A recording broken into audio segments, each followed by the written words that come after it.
Removing the nuclear fuel rods from the crippled Fukushima Daiichi plant is the next major step toward dismantling the facility. And officials at Japan's nuclear watchdog have just finished their preliminary checks on one of the reactors.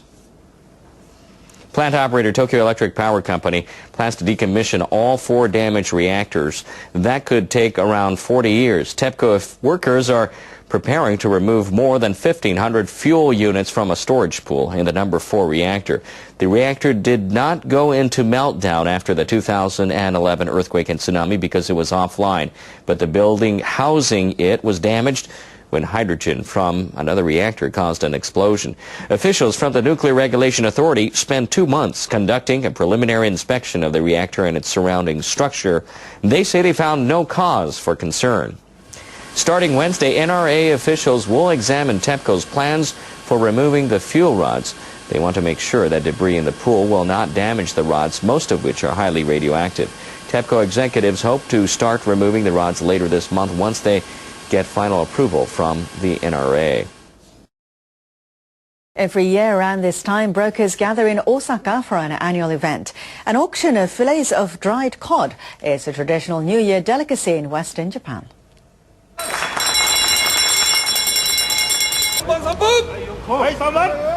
Dealers sold about 3 tons of the fish at this year's auction. Most of the fillets are made from cod caught off the northern island of Hokkaido. This year's fillets are great, as they are every year. I'm sure people will enjoy them. Chefs at exclusive restaurants will create dishes using the fish, and shoppers will be able to buy it at department stores and other places in Western Japan, starting next month. Well, the issue of mislabeling has left a bitter taste in the mouths of some Japanese consumers. Some who work in the food industry claim their products contained high-quality produce or expensive ingredients when they did not. Scientists have come up with some solutions that could restore confidence. More from NHK World's Hidetoshi Osaka. A company and a research institute have developed a gene testing toolkit to identify high-grade koshihikari rice. Koshihikari is one of the most popular varieties of rice in Japan and an expensive one. That makes it a target for food fraud. Genetic testing usually requires a lot of high-tech equipment, but this toolkit makes the job easy. Major food companies and rice cleaning mills have begun using it. All you have to do is add a reagent to a sample and put it in hot water for 40 minutes. The shininess of the grains shows whether another type of rice has been mixed with koshihikari. We receive requests from manufacturers and retailers for testing food products before they are put on sale. We plan to develop more gene identification kits. Japanese consumers want to know what type of food products they are buying and where they come from. Supermarkets put labels with such information on the food products they sell. That lets consumers judge quality and safety. One business after another has been found guilty of lying about where their products come from. This company has come up with a high-tech solution to the problem of tracing their origin. Samples for testing arrive from all over Japan every day. Some chemical elements found in foods have more than one isotope. The isotope ratio differs subtly depending on the area where food items are produced. The company finds out where food samples come from by comparing their isotope ratios with those of about 80,000 samples collected from around Japan. We have the latitude, longitude, and address of each sample collection area. We also take photos of surrounding areas to get to know the field environment. The company has also started doing in-store spot checks. An inspector posing as a shopper buys produce at a supermarket. When requested, I go to a restaurant as a customer and take out the dishes. Food distributors, retailers, and producers are using the company's testing service. If someone in a multi-stage distribution system substitutes some foodstuff, it erodes confidence in the system. You are not sure you have received exactly what you ordered. An in-store spot test gives you evidence. The need for food inspection is growing as consumer distrust in the food industry increases. Consumers are putting more trust in science than on labels that don't tell the truth about where the food we eat comes from. Hidetoshi Osaka, NHK World. Senior members of Japan's main ruling Liberal Democratic Party are showing some flexibility on a controversial bill. They say they're willing to debate amendments to a law that would increase protection for state secrets. Some opposition lawmakers warn the bill could infringe on the public's right to know. LDP lawmakers want the Diet to pass the bill before the current session ends on December 6th. Few opposition parties are totally against the bill. So it is good to hold talks with parties that are eager to have serious discussion.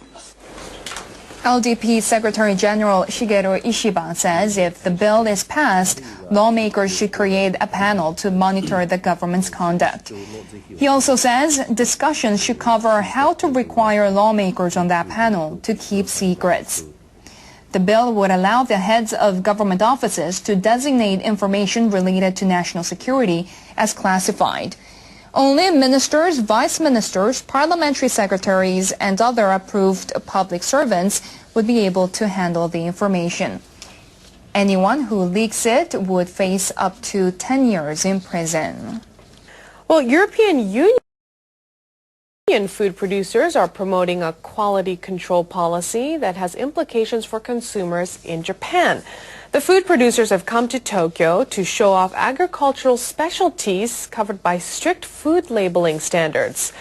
Producers showcased a range of foods and drinks protected by a policy that guarantees their quality.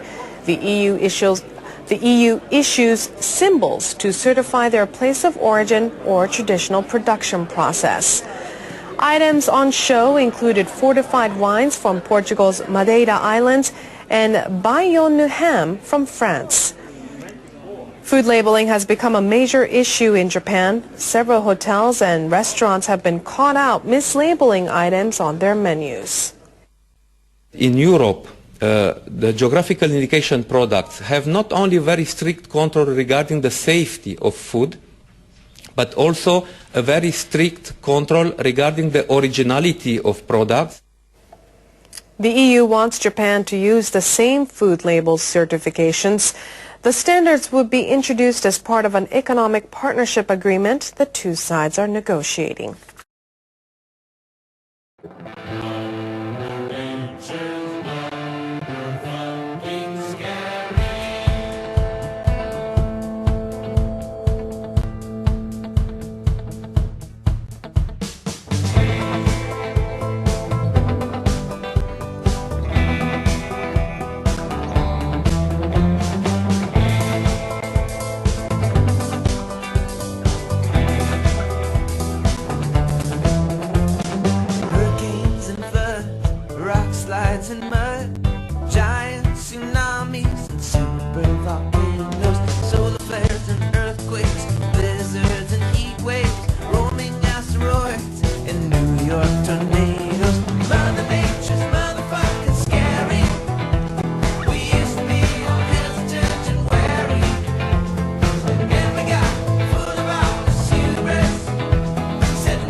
be resistant to little enzyme that's biding its time. I mean, we're pretty fast, but Mother Nature just wants. Mother Nature's motherfucking scary. She's scary. We used to be all hesitant and wary, but not anymore. But then we got food about this hubris. We said, man versus nature, let's do this. And that was foolish, so foolish.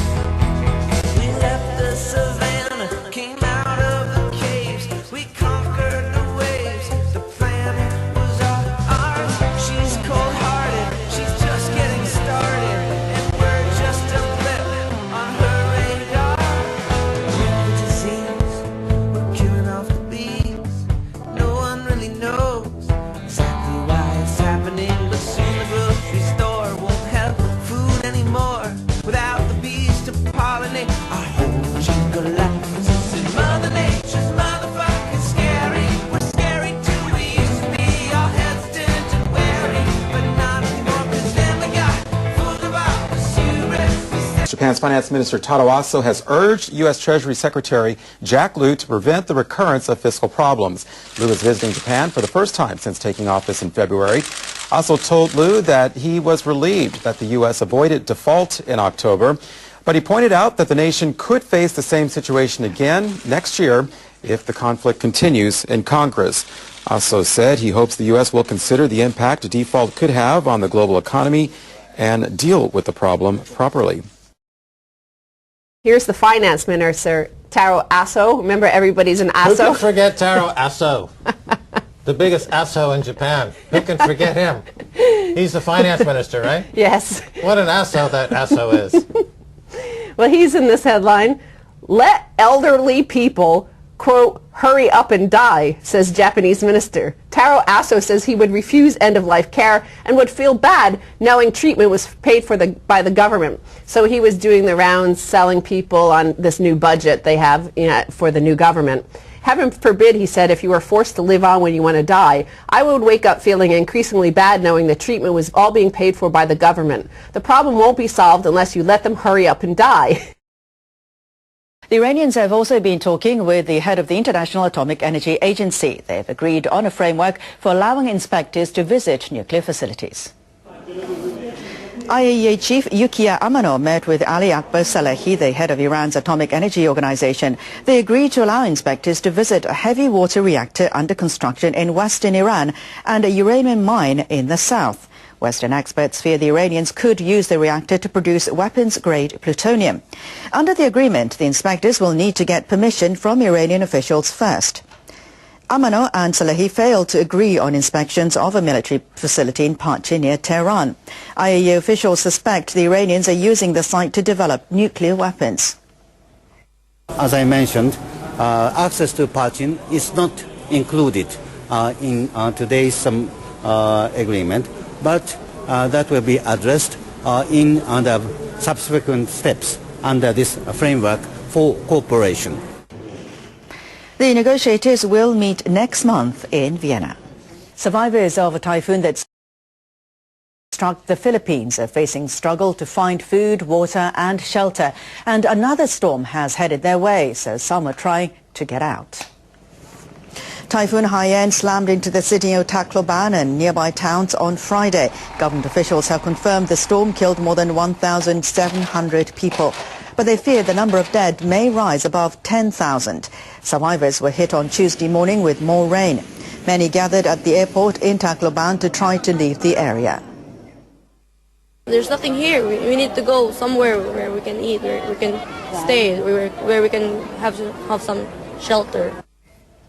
The storm washed out roads and destroyed communication networks. And Philippine military personnel have been challenged to get into some areas.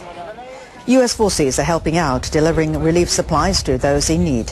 Relief workers from Japan have joined the effort, and government officials from Germany and Australia have sent rescue crews and medical teams. Aid workers with the World Food Programme shot this video soon after they arrived in Tacloban.